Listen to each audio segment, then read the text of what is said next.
ठीक है। क्या कह रहा तो है टेस्ट के लिए बस एक आ, क्लास?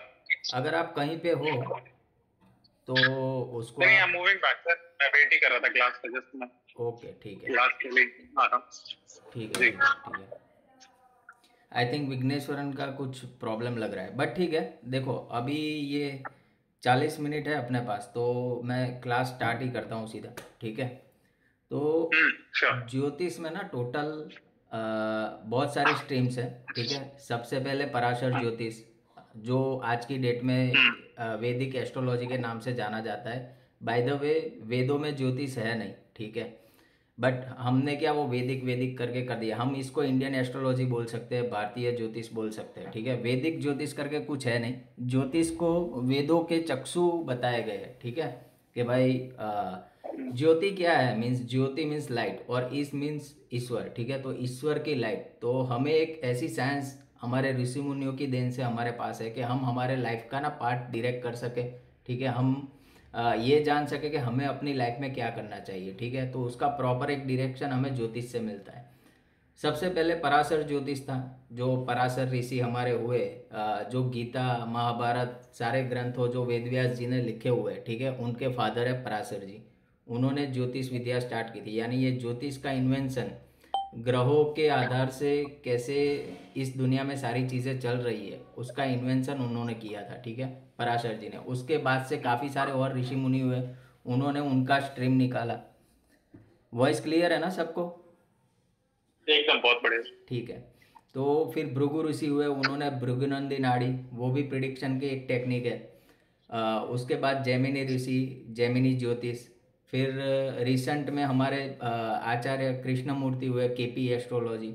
उसके बाद लाल किताब। तो ये लाल किताब और केपी एस्ट्रोलॉजी रिसेंट 200-300 साल से हमारे पास है। बाकी जैमिनी एस्ट्रोलॉजी, पराशर एस्ट्रोलॉजी और अपना ये भृगुनंदी नाड़ी, ये काफ़ी पुरानी है। और सभी स्ट्रीम्स देखो प्रिडिक्शंस के लिए बहुत अच्छी है। ठीक है। बट हमें अगर ज्योतिष सीखना है, ज्योतिष बेस से ही हमें क्लियर करना है, तो सबसे पहले हमें जो सबसे पहले इन्वेंट हुआ ज्योतिष, पराशर ज्योतिष, ठीक है, उससे स्टार्ट करेंगे। तो पराशर जी ने ज्योतिष स्टार्ट किया था। तो आसमान में जब हमारा जन्म होता है तो ग्रह कौन सी राशि में होते हैं, कौन से घर में होते हैं, कौन से नक्षत्रों में होते हैं, उस हिसाब से एक पूरा हमारा डिटेलिंग हो जाता है। ठीक है।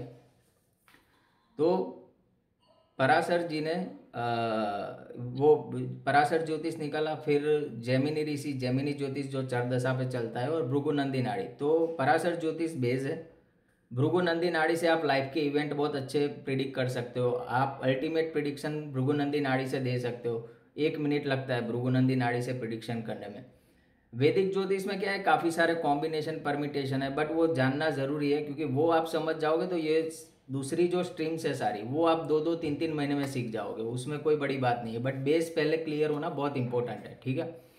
जैमिनी ज्योतिष चर दशा पे चलती है, राशियों की दशा होती है उसमें। उसमें आपको ना सबसे अच्छा प्रिडिक्शन ये मिल सकता है कि हाल इस कंडीशन में अभी मेरा जो टाइम पीरियड चल रहा है, तो मेरे कौन कौन से हाउसेस एक्टिवेट है और मुझे क्या करना चाहिए। ठीक है। और लाल किताब का तो पूरा सिस्टम ही अलग है। उसमें ना आप बैटिंग कर सकते हो। बैटिंग इन द सेंस कि एक ग्रह एक घर के अंदर देख के आप 4-5 चीज़ें ऐसी बोल जाओगे सामने वाले को कि तो वो बोलेगा ओहो गुरु जी गुरु जी गुरु जी। ठीक है। तो वो सारी चीज़ें हैं। बट उसमें दशा सिस्टम अलग है। वहाँ पे 35 साल चक्कर चलता है, मीन्स 35 ईयर्स में पूरे 9 प्लेनेट का टाइम आता है। उसके बाद दूसरे 35 ईयर्स में आता है। पराशर ज्योतिष में महादशा सिस्टम है, केपी ज्योतिष में भी महादशा सिस्टम है। भृगु नंदी नाड़ी में दशा सिस्टम कुछ नहीं है। उसमें जुपिटर के ट्रांजिट से और सैटर्न के ट्रांजिट से सारी चीज़ें, सारे इवेंट्स प्रिडिक्ट होते हैं। और जेमिनी ज्योतिष जिसमें मैंने बताया आपको कि राशि की महादशा चलती है उसमें। ठीक है। तो ज़्यादा टाइम ना लेते हुए हम हमारा वो स्टार्ट करते हैं। ठीक है। सबसे पहले तो अभी मुझे अगर मेरा एड्रेस किसी को देना है, ठीक है, अंकुर ने मुझे पूछा कि सर आप कहाँ रहते हो, मैंने बोला कि मैं हिंदुस्तान में रहता हूँ। ठीक है। तो एक चीज़ डिसाइड हो गई कि हिंदुस्तान में, भाई कृपाल हिंदुस्तान में रहता है। ठीक है। बट उसके बाद कहाँ रहते हो, तो मैं रहता हूँ गुजरात में। तो गुजरात आप पहुँच गए, बट गुजरात में भी कहाँ, ठीक है। तो उसके बाद आया भाई अहमदाबाद में। तो अहमदाबाद तक तो ट्रेन लेके पहुंच गया, बट अहमदाबाद में भी अगर आपको पिन पॉइंट चाहिए कि कहाँ पे पहुंचे अहमदाबाद में भी कहाँ, तो फिर मैं मेरा प्रॉपर फ्लैट नंबर वगैरह दूंगा, ठीक है। उसी हिसाब से आसमान में भी वही होता है। आसमान में हमें ये तो पता है कि ये ग्रह है, ठीक है, बट वो ग्रह कहाँ पे है, कौन सी राशि में, तो राशि आपकी वो हिंदुस्तान, नेपाल यानी कंट्री हो गई, समझ लो, ठीक है। उस राशि में भी वो कौन से नक्षत्र में है, तो वो आपका गुजरात हो गया नक्षत्र। उसमें भी वो अहमदाबाद कौन से फ्लैट में कौन सी गली में रहते हैं, वो उस नक्षत्र का चरण हो गया। बट पराशर ज्योतिष में आपको नक्षत्रों का इतना ज़रूरत नहीं पड़ेगी, आप सिर्फ राशि, ग्रह और प्लेनेट, उसके कॉम्बिनेशंस को समझ के ही पूरी चीज़ें डिकोड कर लोगे, ठीक है। अभी मैं यहाँ पे शेयर करता हूँ एक चीज़।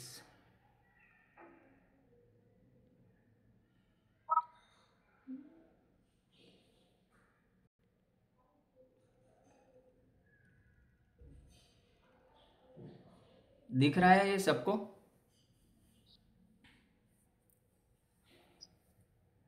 दिखाई दे रहा है? Yes, no, hello? हाँ सर। सबको दिख रहा। दिखाई दे रहा है स्क्रीन के ऊपर? जी दिख रहा। ठीक है, क्या ये अपना सोलर सिस्टम है, ठीक है। अभी यहाँ पे आप देखोगे ना, इस सोलर सिस्टम में दिख रहा है ना सोलर सिस्टम, या नहीं दिख रहा है? ये दिख रहा है।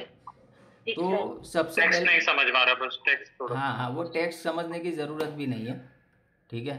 ठीक है ठीक है। यहाँ पे क्या है, मैं एक सेकेंड, ये जो है ना, ये सूर्य है, ठीक है, यहाँ पे ये सन है। अभी आप देखोगे ना किसी के भी चार्ट में, तो सूर्य के पास में ही आपको बुध मिलेगा और शुक्र मिलेगा। आप किसी की भी कुंडली उठाओगे ना, तो सबसे पहले आप देखोगे आगे पीछे ही होंगे सूर्य के, ये बुध और विनस, यानी मर्क्यूरी और विनस। उसका राइट। रीज़न है क्योंकि मर्क्यूरी एक राशि ना बहुत फास्ट, यानी 56-58 डेज में वो पूरा एक चक्कर सूर्य का लगा लेता है, ठीक है। इसीलिए वो सूर्य से सबसे नज़दीक में होता है। उसके बाद आता है विनस, उसी हिसाब से उसके बाद अपना अर्थ आता है, और अर्थ और जुपिटर के बीच में मार्स है, ठीक है। और ये सबसे बड़ा, इसको ना ज्योतिष में भगवान का दर्जा दिया हुआ है, यानी अगर जुपिटर किसी को दृष्ट कर लेता है, किसी भी हाउस को या किसी भी प्लेनेट को, तो समझ लो ईश्वर की दृष्टि उसको मिल गई। अभी वहाँ पे कौन सा भी प्लेनेट किसी भी तरीके से खराब बैठा हुआ है, फिर भी वो अच्छा रिजल्ट देना स्टार्ट कर देगा। वो हम क्लासेस में पढ़ते जाएंगे, ओके। ठीक है। उसके बाद सैटर्न, ठीक है। तो जुपिटर पूरा 1 साल लगाता है सूर्य के चक्कर घूमने में, इसीलिए आपको वो आता होगा कि भाई जुपिटर अभी 1 साल तक इस राशि में रहने वाला है, ठीक है, क्योंकि जुपिटर लंबा टाइम लेता है। सैटर्न सूर्य से भी काफ़ी और दूर है, ठीक है, तो सैटर्न 2.5 साल लेता है। और उसके बाद ये जो है ना यूरेनस, नेपच्यून, ठीक है, ये किसी काम के नहीं है, ये 70-80 साल तक एक ही राशि में पड़े रहते हैं, इसलिए इनको ग्रहों की श्रेणी में नहीं रखा है, ठीक है। अभी दूसरा यहाँ पे ये ओके। आप देख रहे हो ना, मरकुरी के नीचे ये मून है, ठीक है। तो हमारी जो पृथ्वी अच्छा। और मर्क्यूरी है उसके बीच में मून है। तो राहु केतु भी आप देखोगे ना, टोटल 7 आपको सेलेस्टियल बॉडी मिलेगी, यानी हम अगर टेलीस्कोप लेके देखें, देखो सूर्य चंद्र तो हमें दिखते हैं, ठीक है, बाकी ये दूसरे जो ग्रह है ना, आप टेलीस्कोप की मदद से देख सकते हो, बट राहु केतु नहीं दिखाई देंगे, क्योंकि राहु केतु जो है वो शैडो प्लेनेट है। चंद्र का नॉर्थ जोन जो है वो पूरा राहु है, नॉर्थ नोड, और मून का साउथ नोड है वो केतु है, ठीक है। इसीलिए आपने सुना होगा ठीक कि है। भाई सूर्य ग्रहण हो गया, चंद्र ग्रहण हो गया, वो बेसिकली और कुछ नहीं है, वो एक शैडो है जो प्रकाश को रोक लेती है, ठीक है।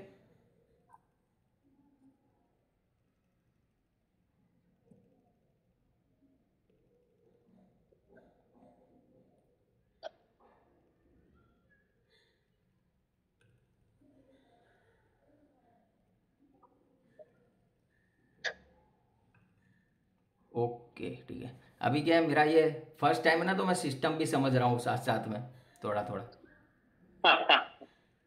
ठीक है। तो आई होप वो क्लियर होगा जो प्लेनेटरी पोजीशन मैंने दिखा है ठीक। किस हिसाब से, ठीक है। वो दिखा है इसलिए कि विजुअल चीज़ें ना काफ़ी जल्दी अपील करती है, तो वो ज़रूरी है, ठीक है। अभी मैं ना एक चार्ट और शेयर करता हूँ यहाँ पे, ठीक है, रुको।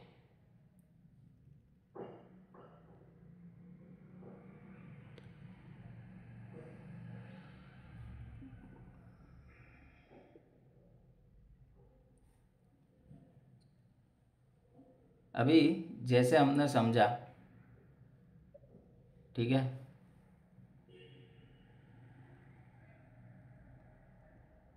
कुंडली के शेप में मत जाना, मैं सिर्फ समझा रहा हूँ अभी आपको। यहाँ पे ऐसा हमारा एक बर्थ चार्ट होता है, ठीक है। उसमें ये जो है ना, 1 2 3, 1 2 3 4 5 6 7 8 9 10 11 12, ठीक है। टोटल 12 हाउसेस होते हैं कुंडली के अंदर, ठीक है। बट हाउसेस के ना कभी भी नंबर्स नहीं लिखे होते, ठीक है। तो अगर यहाँ पे आपको कोई नंबर्स दिख रहा है ना, मान लो यहाँ पे 5 नंबर है, ठीक है। तो फिर 5 से लेके एंटी क्लॉकवाइज पूरी राशि वो घूमेगी, ठीक है। तो 5 यहाँ पे आया, 6 7 8 9 10, उस हिसाब से करके करके यहाँ पे 4 नंबर आएगा। इससे अच्छा मैं एक चार्ट ही लगा देता हूँ यहाँ पे।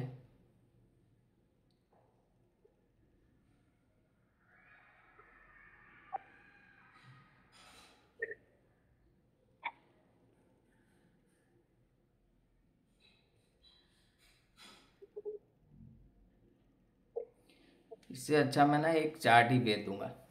तो होता क्या है, जैसे मैंने बताया, जब आपका जन्म होता है ना, तब आसमान में जो कंडीशन होती है, आसमान में क्या कंडीशन होती है कि भाई पहले घर में सूर्य है, कौन सी राशि में है और कौन से नक्षत्र में, और नक्षत्र के भी किस चरण में है, ठीक है। तो उस हिसाब से पूरा एक आपकी जन्म कुंडली बनती है। मान लो कि किसी का जन्म आज की डेट में हुआ है, ठीक है। तो क्या होगा, अभी के हाल फिलहाल टाइम में आप एस्ट्रोसेज ऐप के ऊपर जाओगे ना, वो तुरंत आपको वो दिखा देगा कि भाई हाल की कंडीशन में आसमान में गुरु कहाँ पे है, शुक्र कहाँ पे है, शनि कहाँ पे है, ठीक है। तो वो क्या हो गया, वो एक आपका लाइफ का इवेंट फिक्स हो गया कि भाई अगर शुक्र फर्स्ट हाउस में है तो उसके जीवन में ये सारी चीज़ें होगी। फर्स्ट हाउस के अंदर भी कौन सी राशि में है, वो मायने रखती है कि भाई कौन सी राशि में ग्रह बैठा है, ठीक है। तो जो पूरा अपना पराशर ज्योतिष है ना, वो कैसा है कि भाई प्लेनेट, राशि और घर, इसको आप ऐसे समझ सकते हो कि घर जो है वो एक प्लेटफॉर्म है, ठीक है। प्लेटफॉर्म यानी एक कलाकार को समझोगे, एक कलाकार को उसकी कला का प्रदर्शन करना है तो उसके लिए एक बेसमेंट, एक प्लेटफॉर्म चाहिए, ठीक है। तो जो वो प्लेटफॉर्म है ना, वो हाउसेस है, ठीक है। कलाकार है वो प्लेनेट है, और जो कला है किस तरीके से वो अपनी कला प्रेजेंट करेगा वो राशि है। तो एक घर में एक प्लेनेट इस राशि में बैठा है तो उसका फल ये होता है, ठीक है। तो उस हिसाब से पूरा अपना प्रिडिक्शन चलेगा। समझ गए अभी के लिए मैं क्या बोलना चाह रहा हूँ, ठीक है। किसी को डाउट है पूछो, नीलम जी, शालिनी जी, किसी को कोई डाउट? नहीं, भी नहीं। इसमें सर थोड़ा सा एडवांस हो गया शायद डाउट मेरा, हाँ लेकिन जस्ट आस्किंग सर, जैसे इसमें राशि मिस भी होता है क्या? जैसे कई बार केपी चार्ट में दिखते हैं दो दो राशि एक साथ लिखा होता है, पहले घर में भी दूसरे घर में भी, सुनो, एक राशि स्किप मार देता है वो। समझाता हूँ। जो केपी एस्ट्रोलॉजी है ना, अभी पराशर ज्योतिष जो है वो 360 डिग्री गिनता है और फिर हाउसेस को डिवाइड करता है, ठीक है। तो एक घर में 30 डिग्री आ गई, बट केपी एस्ट्रोलॉजी में हाउसेस को सिंपल तरीके से मैं कैसे समझाऊँ, एक तो गोल होता है पूरा राउंड शेप, ठीक है, 360 डिग्री, और दूसरा एक अंडे की तरह राउंड होता है, राइट, अंडे की तरह। उसमें क्या होगा, कुछ पोर्शन कुछ में ज़्यादा होगा और कुछ पोर्शन कट हो जाएगा। तो केपी एस्ट्रोलॉजी का जो बेस है, हाँ, केपी एस्ट्रोलॉजी का जो बेस है वो डेसिमल, वो थियरी पे है कि भाई ये जो ब्रह्मांड है वो पूरा गोल नहीं है, वो अनइक्वल डिस्ट्रीब्यूशन है हाउसेस के, ठीक है। और पराशर ज्योतिष जो चल रहा है वो इक्वल डिस्ट्रीब्यूशन पे चल रहा है। तो वो तो केपी में हम क्लियर करेंगे जब केपी एस्ट्रोलॉजी हम पढ़ेंगे तब, ठीक है। तो देखो हाउसेस सभी 30 डिग्री के होते हैं, हर एक राशि 30 डिग्री की होती है, ठीक है, 30 डिग्री की, ठीक है। और एक राशि में 2.25 नक्षत्र आते हैं, ठीक है। जैसे मेष राशि है तो मेष राशि के अंदर अश्विनी, भरणी, कृतिका, ठीक है। कृतिका के एक चरण, और कृतिका के बाकी 3 चरण चले जाएंगे।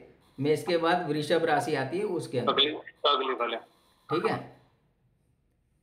ठीक है।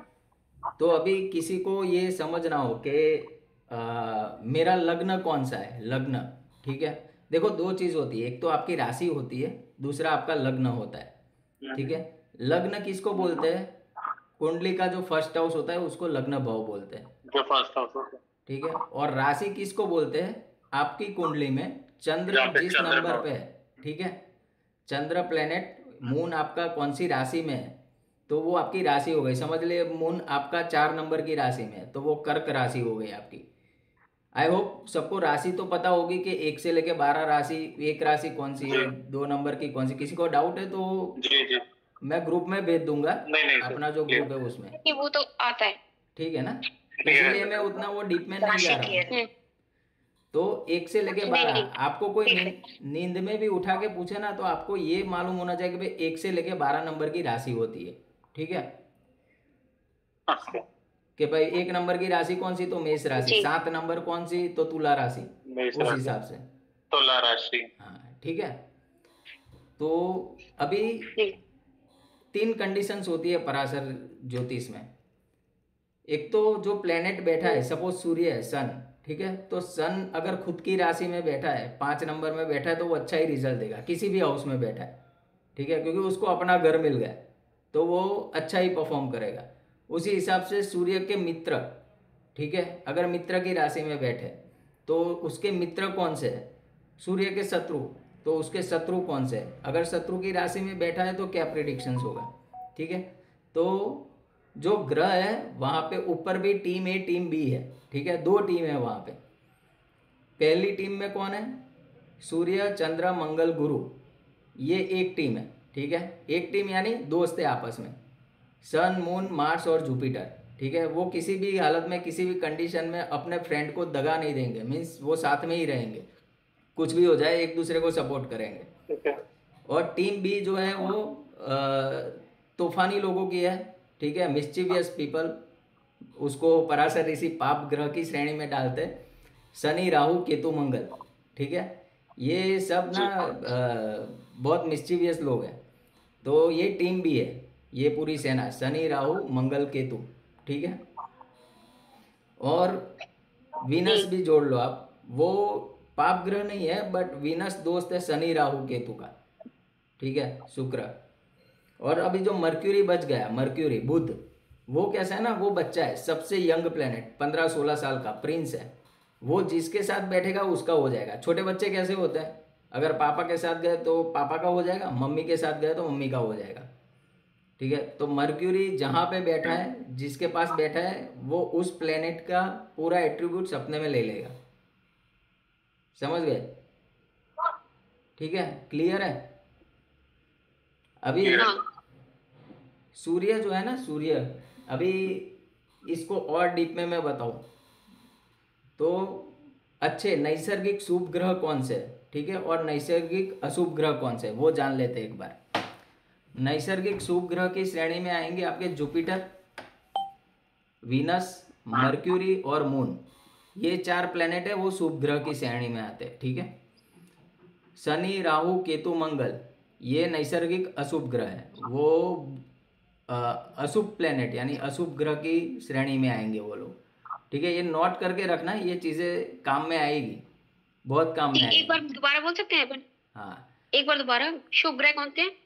शुभ ग्रह होते हैं जुपिटर, शुभ वीनस, ग्रह हो गए moon, Jupiter, Venus and mercury, correct. 4। ठीक है, तो ये 4 ग्रह है वो शुभ ग्रह में आएंगे। शनि राहु केतु मंगल पाप ग्रह की श्रेणी में आएंगे।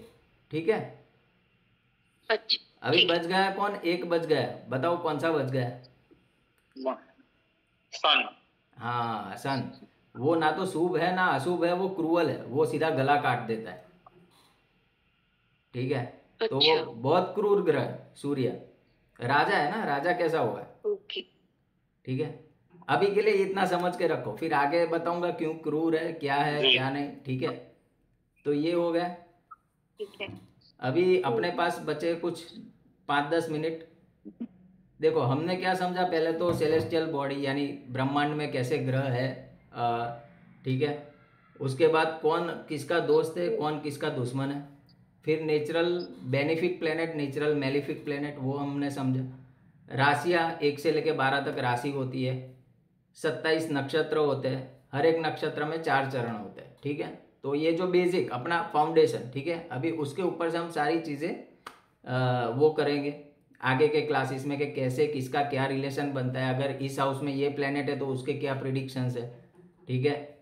बहुत सारी चीज़ें हैं, बहुत सारी चीज़ें, बट अभी बेसिक इसके लिए बता दिया, आप लोगों को शायद पता भी होगा, बट ये फर्स्ट क्लास है, बेस से स्टार्ट करना है। और मेरा वो रिकॉर्डिंग भी मैंने स्टार्ट किया है, तो ये शायद यूट्यूब पे अगर मैं डालूंगा तो लोगों को जो भी देखेंगे उनको भी हेल्प हो जाएगी, ठीक है। इसमें कोई डाउट है आप लोगों को पूछ सकते हो मुझे, अभी अभी का जो सेशन हुआ उसमें। नहीं नहीं सर मेरा एक क्वेश्चन है। हाँ पूछिए। सर मेरा क्वेश्चन, आपने बोला था कि अगर सन अपनी खुद की राशि यानी 5th हाउस में बैठता है तो कैसे पता चलेगा कौन सा हाउस खुद 5th की हाउस में राशि नहीं। कौन सी होती है? मतलब 5th हाउस में नहीं, 5 नंबर की राशि में। अभी ये हो सकता है कि आपकी 5 नंबर की राशि 10th हाउस में भी हो, 11th हाउस में भी हो, ठीक है। जो आपकी कुंडली में नंबर लिखे हैं ना वो राशि के नंबर है, हाउस को आपको अच्छा। हाँ वो ना मैं एक काम हाउस करूंगा तो फिक्स है मैम, कल हाउस के तो क्लास में सेपरेट। ना, कल के क्लास में वो मैं क्लियर कर दूंगा आपको, ठीक है, कि हाउसेस को कैसे देखते हैं। क्योंकि सबसे ज़्यादा मिसअंडरस्टैंडिंग लोग जब पहली बार होते हैं ना तो इसी में करते हैं कि भाई ये मेरा हाउस है या मेरी राशि है, ठीक है। पूछिए, आप आगे पूछिए, क्या पूछ रहे थे। सूर्य अगर 5th हाउस में है तो हाँ, वही मुझे पता नहीं था कि कौन सी राशि, जैसे मित्र आपने बोला था ना कि सन अपनी ही राशि में बैठता है, तो अपनी ही राशि मतलब क्या होता है? हाँ, यानी सूर्य को ना हर एक सन राशि अपनी के, राशि में नहीं बैठ सकता है नहीं नहीं समझो, सर, सन तो किसी भी राशि में बैठ सकता है ना गुरुपाल सर। नहीं नहीं, हाँ वो तो किसी भी राशि में बैठ सकता है। मैंने एग्जाम्पल ये दिया कि कोई इंसान, आज अगर मैं हूँ, मैं मेरे घर में हूँ तो मैं कितना कंफर्टेबल रहूँगा, ठीक है। उसी हिसाब से हर एक राशि को एक प्लेनेट दिया, यानी एक प्लेनेट एक उसका लॉर्ड होता है, हर एक राशि का प्लेनेट लॉर्ड होता है। जैसे मैं वो ग्रुप में डाल दूंगा कि किस राशि का कौन स्वामी है। जैसे ये मेरा घर है तो मैं, सर्टेनली। हाँ ये मेरा घर है तो मैं उसका स्वामी हूँ। उसी हिसाब से हर एक राशि का एक पर्टिकुलर जो ग्रह है ना वो उसका स्वामी होता है। जैसे उसका स्वामी। हाँ, जैसे मेष और वृश्चिक, यानी 1 और 8 नंबर की जो राशि है उसका स्वामी मंगल है, इसका मंगल स्वामी होगा। ठीक है। 2 और 7 यानी वृषभ और तुला, उसका स्वामी शुक्र है। शुक्र शुक्र। 3 और 6 यानी मिथुन और कन्या, उसका स्वामी बुध है, उसका बुध मर्क्यूरी, बुध है। ठीक है। अभी 4 नंबर कर्क राशि, उसका स्वामी चंद्र है। चंद्रमा। 5 नंबर सिंह राशि, उसका स्वामी सूर्य है, स्वामी सूर्य है। ठीक है। फिर धनु राशि 9 नंबर राशि और 12 नंबर राशि मीन राशि, ठीक है। 9 नंबर धनु गुरु, राशि है, गुरु। 12 नंबर मीन राशि है, उसका स्वामी गुरु है, जुपिटर। गुरु। और मकर और कुंभ यानी 10 नंबर और 11 नंबर, वो राशि का स्वामी का स्वामी शनि। शनि है, शनि। ठीक है। ये ना आप लोगों को, शालिनी जी, नीलम जी, विघ्नेश्वर जी और शायद अंकुर जी को तो पता ही है, इसीलिए बोल रहे हैं। आपको ये रट्टा मार लेना पड़ेगा कि भाई ये राशि है तो उसका स्वामी ये है, क्योंकि उसी के हिसाब से सारा प्रिडिक्शंस होगा, सारी चीज़ें हम समझ पाएंगे। मैं ग्रुप में अभी डाल दूंगा वो पूरा चार्ट कि किस राशि का स्वामी कौन सा प्लेनेट होता है, ठीक है। नेक्स्ट सेशन के लिए रेडी रहेगा सर होमवर्क। हाँ ये अभी नेक्स्ट सेशन के लिए। दूसरा एक चीज़, अगर आप लोगों को चाहिए तो हम वेडनेसडे और फ्राइडे भी क्लास कर सकते हैं, क्योंकि काफ़ी सारी एस्ट्रोलॉजी है मेरे पास, हाँ सर, बहुत सारा कर लीजिएगा। टाइम लगेगा।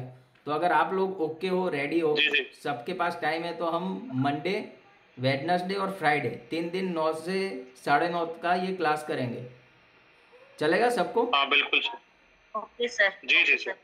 ठीक है। जी तो अभी आपका वेडनेसडे को यानी परसों क्लास होगा, उसमें मुझे आप लोग बताओगे कि किस राशि का स्वामी कौन सा प्लेनेट होता है, ठीक है। और हमने क्या क्या सीखा था वो एक रिकैप कर लेंगे।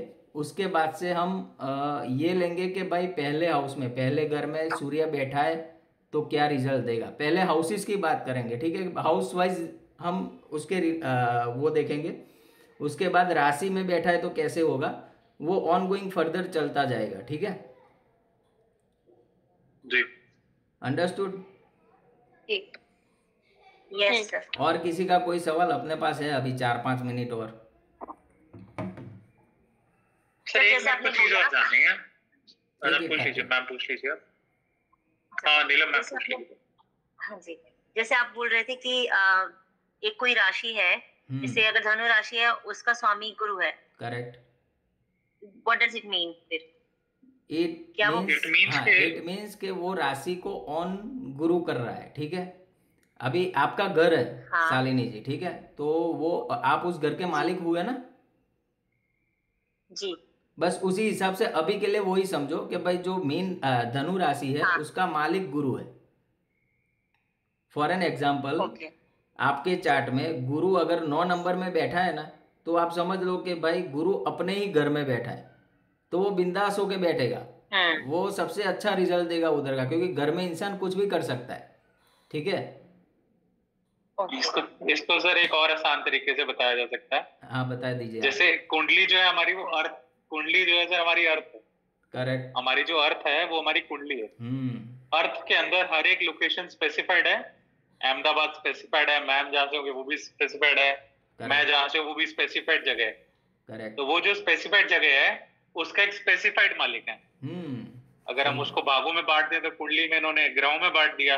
अब जहाँ नीलम मैम रह रहे हैं, नीलम मैम के घर के जो मालिक है नीलम मैम, करेक्ट। तो यानी इनके घर में जो इनका घर का यानी जो हाउस का मालिक है वो फिक्स हो गया, ये फिक्स है।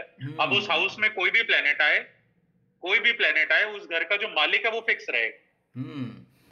ये तो बहुत सारा है शालिनी जी, अभी चिंता मत करो, जैसे जैसे क्लासेस होंगे ना, आप 1 साल के बाद मुझे बताओगे कि सर ये क्या है, मीन्स हो गया क्या, उस हिसाब से। एक सेकंड। हाँ, सर मैं एक क्वेश्चन पूछ रहा था। अच्छा हाँ पूछिए। हाँ सर, जैसे ये डिफरेंट डिफरेंट साइंसेज हैं, तो इसमें चार्ट भी डिफरेंट बनते हैं। करेक्ट। तो जो प्रेडिक्शंस हैं, जैसे हमें कई लोगों ने केपी और लाल किताब को मिक्स कर दिया। चार्ट वो देखते हैं केपी का, प्रेडिक्शंस देते हैं लाल किताब की, और कई जगह पर क्या है कि वो वैदिक के हिसाब से लाल किताब के प्रेडिक्शंस दे रहे हैं। तो इज इट करेक्ट या one should follow one science कि जो जो चार्ट है उसी की प्रेडिक्शन चलो? मैं आपको सारे ज्योतिष सिखाऊंगा, उसमें आपको जो अच्छा लगे, जो इजी लगे, जो कन्वीनियंट लगे, उस स्ट्रीम में आप आगे बढ़ना। आप जो प्रिडिक्शंस करोगे वो सही हो जाएगा, अगर आपका इंटेंशन सही ना, क्योंकि सब मॉडलिटीज काम करती है, बट सबकी कुछ कुछ यूनिकनेस है। जैसे BNN की बात करूँ मैं, भृगुनंदी नाड़ी, उसमें अगर शादी का प्रिडिक्शन करना है, आप 1 मिनट में कर दोगे कि कितना अच्छा जाएगा, ठीक है। Same goes for KP astrology. KP astrology में आप 1 मिनट में प्रिडिक्ट कर दोगे कि भाई इसकी शादी कैसे चलेगी, बट वही चीज़ हमें पराशर ज्योतिष में देखना है, वैदिक ज्योतिष में, तो उसमें 3-4 चीज़ें हमें देखनी पड़ती है। लग्न चार्ट देखना पड़ता है, 7th हाउस देखना पड़ता है, 7th हाउस का मालिक कहाँ बैठा है वो देखना पड़ता है, उसके ऊपर पाप ग्रह की दृष्टि, ये वो, यानी 10-12 चीज़ें देख के, अभी आवाज आया। हाँ, 10-12 चीज़ों को देख के हम प्रिडिक्ट कर पाएंगे पराशर ज्योतिष में। BNN में कैसा है, 1 मिनट में आप प्रिडिक्ट कर दोगे। तो हर एक मॉडलिटीज का अपना अपना एक फीचर है, हम सारी चीज सीखेंगे, आप खुद कन्वीनियंटली वो डिसाइड करना कि आपको कौन सा यूज करना है। मेरा कहना है सर कि दूसरे का चार्ट से, यानी मैं केपी का चार्ट निकाल के क्या मैं लाल किताब की रेमेडीज कर सकता हूँ? नहीं कर सकते। आपको लग्न कुंडली देखनी, मुझे उस लाल किताब की अगर रेमेडी करनी है ना आपको, तो आपका जो D1 चार्ट है, लग्न कुंडली, ठीक है, अपनी जो लग्न कुंडली, वही देखना पड़ेगा, वही देखना है। आप KP चार्ट मत देखो, भले वो 0 डिग्री का है, भले वो 0 डिग्री का प्लेनेट है, मैं उसको पीछे नहीं ले जाऊंगा या आगे नहीं ले जाऊंगा, जहां वो लगन में दिखा रहा है वहीं देखते हैं। बस उसी घर की रेमेडी करनी है, उसी ग्रह की रेमेडी करनी है जो लग्न कुंडली में है, ठीक है। Okay nice. सर एक दीदी, मुझे ये रेमेडी करने से क्या सच में रिजल्ट आता है? बिल्कुल आता है, ये तो देखो वो ये तो नहीं मैं बताता हूँ, कौन सी राशि में आपका प्लेनेट है ना, उस पे वो डिसाइड करता है। अगर आपकी चर राशि है या द्विस्वभाव राशि है और वो आप रेमेडी करोगे तो वो लगेगी। जो फिक्स राशि में प्लेनेट है उसकी रेमेडी करो ना करो सेम है। वो जो ग्रह लेके आया है, फिक्स करके आया है आपकी लाइफ में कि ये होगा ही होगा, तो वो इवेंट होगा ही होगा, ठीक है। बट हमें तो पता नहीं है कि कौन सा इवेंट होने वाला है, ठीक है। तो हम पॉजिटिवली जितना भी अपना हो सके वो करेंगे। देखो रेमेडी से ज़्यादा ना हाउस यूटिलाइजेशन काम करता है, वो मैं ये आगे जो क्लासेस होंगे ना उसमें आपको क्लियर हो जाएगा।